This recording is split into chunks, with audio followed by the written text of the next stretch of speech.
एक बार एक किसान भगवान से बहुत ही नाराज हो गया। किसान बहुत मेहनती था। बहुत मेहनत से वह खेतों में अनाज उगाता था, उसकी देखभाल करता था, पर अक्सर उसकी फसल खराब हो जाती थी। कभी सूखा पड़ जाता, कभी बाढ़ आ जाती, कभी तेज धूप, कभी आंधी, कोई न कोई कारण बन ही जाता और उसकी फसल खराब हो जाती। एक दिन वह किसान गुस्से में आकर आसमान की ओर देखकर भगवान से बोला, हे ईश्वर, आपको लोग सर्वज्ञाता मानते हैं, कहते हैं कि आप सब जानते हैं, आपकी इच्छा के बिना एक पत्ता भी नहीं डोलता, पर मुझे तो लगता है कि आप छोटी से छोटी बात भी नहीं जानते। आपको तो यह भी नहीं पता कि खेती बाड़ी कैसे करते हैं। अगर आप जानते होते तो हर समय जो बाढ़, आंधी, तूफान आते हैं वह कभी नहीं आते। आप नहीं जानते कि कितना नुकसान उठाना पड़ता है किसानों को।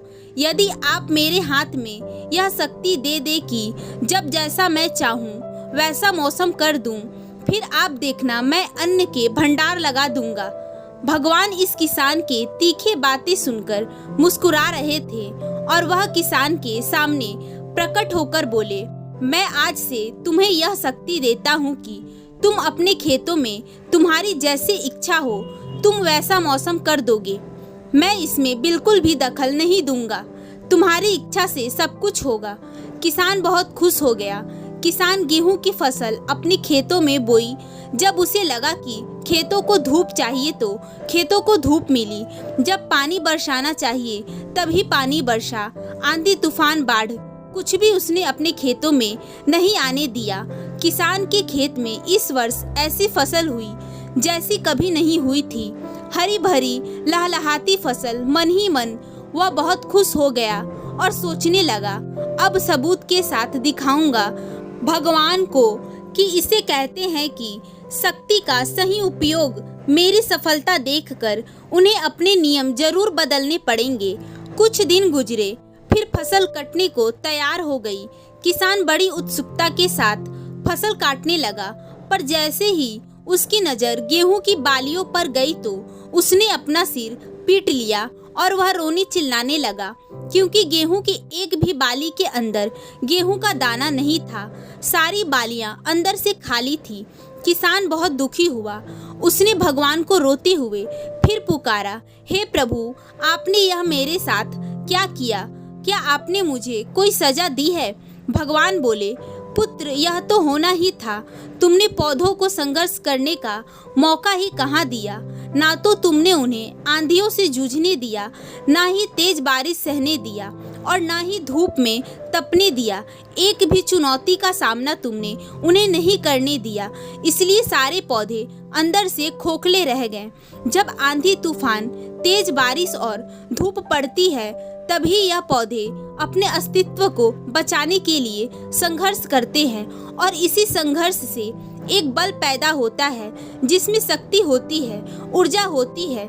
तुम्हारी गेहूं की बालियों में दाने नहीं आए क्योंकि तुमने उन्हें कठिन परिस्थितियों से गुजरने ही नहीं दिया जहां उनकी अस्तित्व की जन्म होती है। सारी बालियां इसलिए खाली रह गई। इसमें से एक भी गेहूं का दाना इसलिए नहीं है क्योंकि तुमने अपने पौधों को संघर्ष कराया ही नहीं।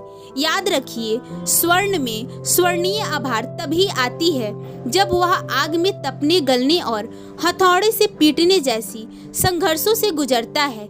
कोयले का टुकड़ा हीरा तभी बनता है जब वह उच्च दाब और उच्च ताप के मुश्किल परिस्थितियों से गुजरता है।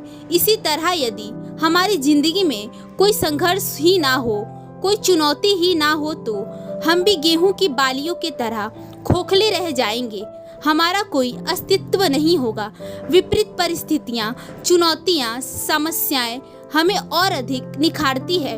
यदि जीवन में कठिन परिस्थितियां और चुनौतियां आए तो घबराना नहीं बल्कि सामना करना, विश्वास करना कि आप और अधिक निखर जाओगे और मजबूत बन जाओगे। किसी ने कितना सही कहा है, जिंदगी जीना आसान नहीं होता, बिना संघर्ष कोई महान नहीं होता। ना पड़े हथौड़े की चोट तब तक पत्थर भी भगवान नहीं होता। दोस्तों, सही मायने में परेशानियां हमें और मजबूत बनाती है। बस हमें धैर्य से उन परेशानियों का सामना करना चाहिए और अपने आप पर विश्वास रखना चाहिए। दोस्तों, हर रात के बाद एक सुबह जरूर होती है। मेहनत और धैर्य से मिली सुबह के बाद कभी रात नहीं होती, वह स्थायी होती है। अगर आप आज परेशानी में हैं, आपका समय खराब चल रहा है तो धैर्य रखिए। आप भी अंदर से ठोस हो रहे हैं, उन गेहूं की बालियों की तरह जिन्होंने धूप छांव को सहा है। बस सही समय आने पर आप स्वयं निखर जाओगे, एक ऐसी सुबह के साथ जिसके बाद फिर कोई रात नहीं होगी।